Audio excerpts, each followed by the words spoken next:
சின்ன பயலே சேதி கேளடா என்ற திரைப்பட பாடலை அண்ணாமலை போன்றவர்களுக்காக 60 ஆண்டுகளுக்கு முன்பே எம்ஜிஆர் பாடிவிட்டதாக முன்னாள் அமைச்சர் கடம்பூர் ராஜு தெரிவித்துள்ளார்.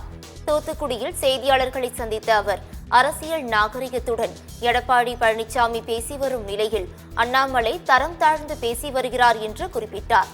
தொடர்ந்து பேசிய கடம்பூர் ராஜு திமுகவின் ஆட்சி குறித்து விமர்சித்தார். அண்ணாமலை என்ற தனிநபருக்கு நாம் மரியாதை கொடுக்காவிட்டால் கூட அவருடைய கல்வி தகுதி அவர் IPS ஆக பணிபுரிந்திருக்கின்றார். அதற்காக நாங்கள் மரியாதை கொடுக்க தவறுவதில்லை.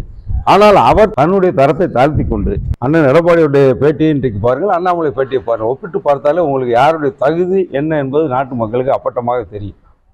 சின்ன பயலே சேதி கேளடா, நான் சொல்ல போகிற வார்த்தையை நல்லா எண்ணி பாருடா, ஆளும் வளரணும் அறிவும் வளரணும் அதுதான்டா வளர்ச்சின்னு சொன்னார். இது தீர்க்க தரிசனமாக இப்படிப்பட்டவர்கள்லாம் பின்னால் அரசியலுக்கு வருவார்கள் என்று கருதிதான் இந்த பாடலை மிக பொருத்தமாக கிட்டத்தட்ட 60 ஆண்டுகளுக்கு முன்பாக புரட்சித் தலைவர் எம்ஜிஆர் பாடி வைத்திருக்கின்றார்.